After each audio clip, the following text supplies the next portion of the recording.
Hi, let's talk about the legislature. Specifically, let's talk about its role as a debating chamber, the role that Parliament plays in debating policy, things and other interesting items. There are various different types of debates you need to know about. MPs can call for debates at particular times, and these are distinct from the debates on legislation. Now, there are debates as part of the legislative process in your first reading, second reading, third reading, and the report stage. All of those are debates. But what we're looking at here are debates on specific policies. And of that, there are a number you need to know about. You need to know that we have early day motions, we have opposition day debates, German debates, and debates triggered by e-petitions and called by the Backbench Business Committee. And they're all very interesting, but by and large, fundamentally useless. The ones that you really do need to know about that have an impact on government are these two. Confidence motions, that is a huge issue. This is part of parliamentary government, and also military deployment debates. These are a new constitutional convention, and yes, our parliamentary scholars are getting very excited about that indeed. So excited, I've drawn a line through it. Anyway, so these are the two types of debates that are really quite interesting nowadays, and they differ from the other debates in that the outcomes seem to be binding on government. I say they seem to be binding on government because we're still kind of working out how that one works. No one's entirely sure yet, of which more later. Let's get on with it. Let's have a look first of all at e-petitions.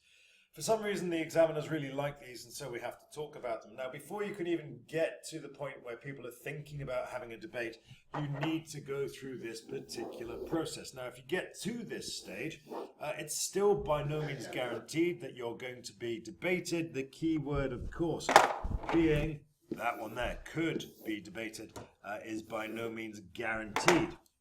So what are they going to do? Well, you still need to run the debate gauntlet. They need to work out if there's going to be parliamentary time. They need to work out whether or not anyone's going to turn up. And then perhaps if it's important, you may find that the debate is being whipped.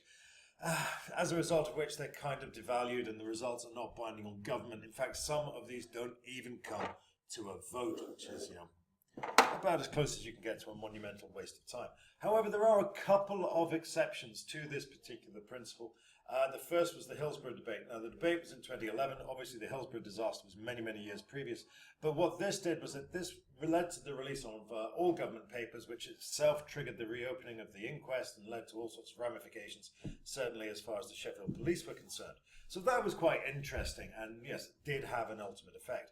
The Badger Cull debate was fascinating. This was triggered by an e-petition, and the government lost. This one did actually go to a vote. Unfortunately for Badgers, it had absolutely no effect really at all. The cull continued. It stopped briefly in 2013, and it's just started again in 2015. So bad news for Badgers. Really good news if you're one of those vastly over-remunerated people whose job it is to miss them when you're trying to shoot them. So those are the little bit of e-petition debates, and why debate, I suppose, is the next question we should really ask. And there are three reasons. The first is to inform the public. This is what the government's thinking, this is what we're thinking in Parliament. It's never a bad thing to go through that particular process. And then there's the flip side of that, which is to inform the government that this is what the people are thinking, this is what MPs are thinking. And then there's a third point to this particular debate, which is to legitimise policy.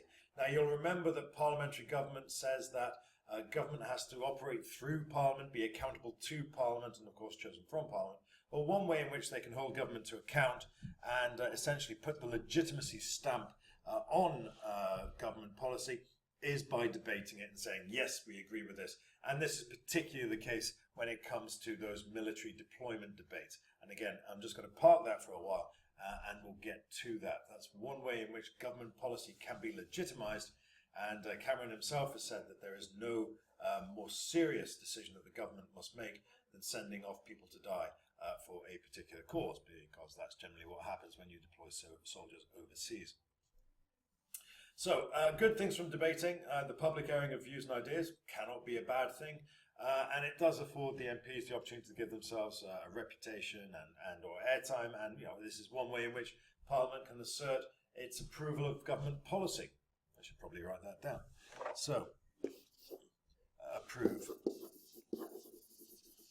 policy. Mental note to self, include that in future versions of debates. You make sure you've got that down in your notes.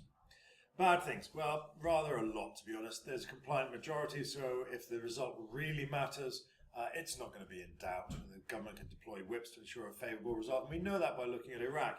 Even as it became increasingly clear that our involvement in Iraq was failing to make Iraq a better place, the government consistently got a stamp of approval from Parliament. And even as the insanity in the situation became harder and harder to ignore, Parliament, consistently said to government, great job, guys.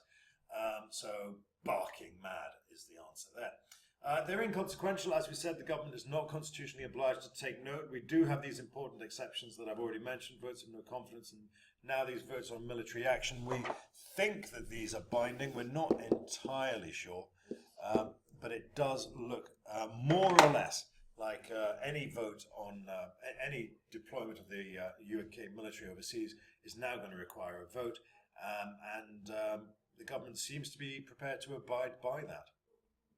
They're also irrelevant because of this, because they're not constitutionally obliged to take action.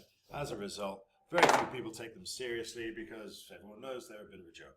So there we go. Let's look at the backbench business committee motions. These can be quite interesting, and there are some opposition days which are quite interesting as well. But by and large, these are largely inconsequential. The Gurkha debate was an interesting one that triggered a change in government policy. If you keep that one up your sleeve, then you've got an example of a debate that did actually fundamentally change policy.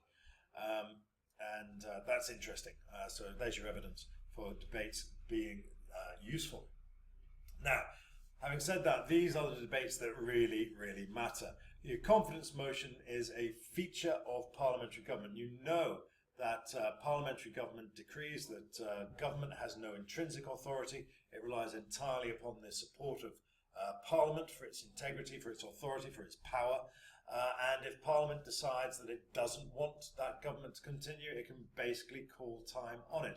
And the last time that happened really was in 1979. You'll know when I'm talking about evidence that there are some exceptions to the rule of everything having to be current.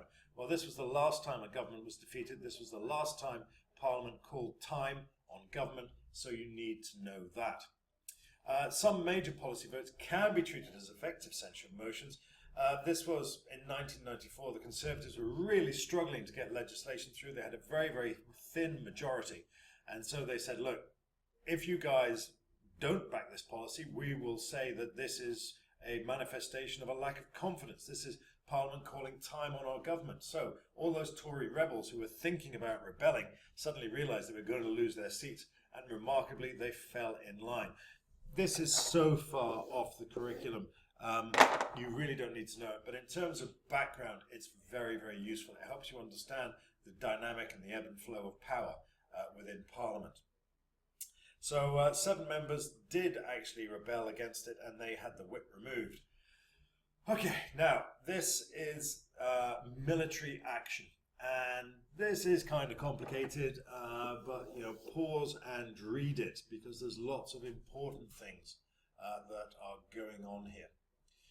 The deployment of military forces is actually governed by the royal prerogative.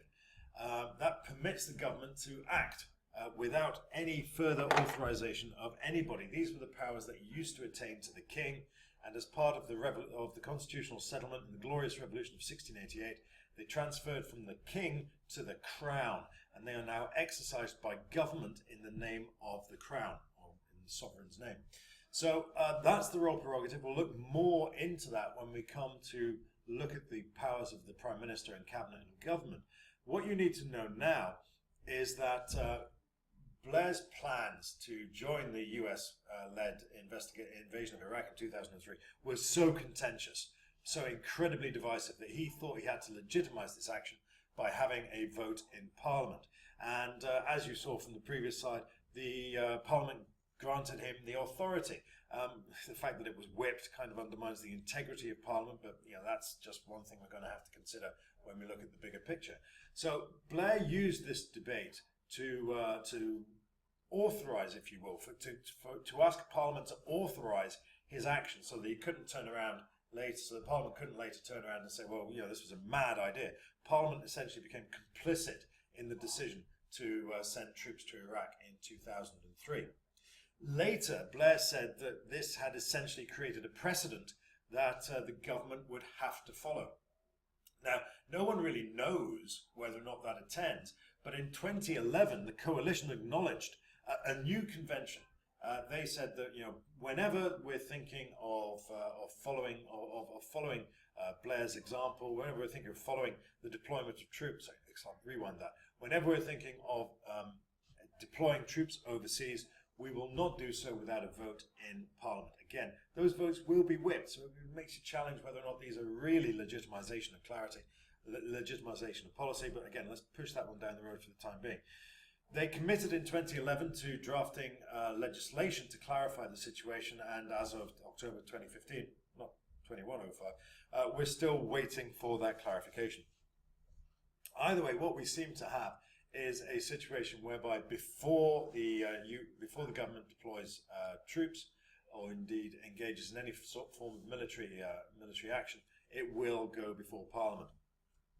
And so far, they've agreed. Parliament agreed there. Parliament authorises there. Parliament rejected the plans for military action, military intervention in Syria in 2013, which had a very profound effect that we'll see next year. When we look at America, obviously it had a very profound effect in Syria immediately, but that is a discussion for another day. Now, here are a couple of resources that you can look at. This here is a debate in Syria, and it's on the parliamentary website. The copy of this document that is cached on StoneNet has a hot link to that. I don't think I can actually follow the hot link by pressing it. Oh, I can. And that takes you right there. So this is quite entertaining. It's only 15 minutes or so, so you can certainly work your way through that when you get the chance. If we go back to the presentation, the other resource that we've got on here is this, and this is Getting to Grips with the Role Prerogative. It's a Storify that I've got on there, and it will, I hope, help you understand the role prerogative, put a little meat on those particular bones.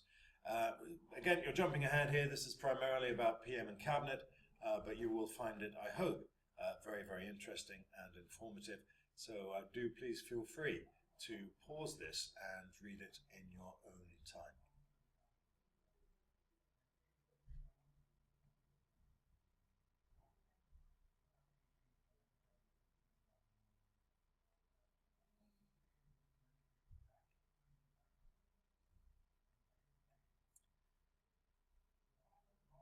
And that's about it. So I hope you enjoyed that. Lots of stuff there about debating. Do come to me with your questions. I look forward to fielding them in class. I'll see you then.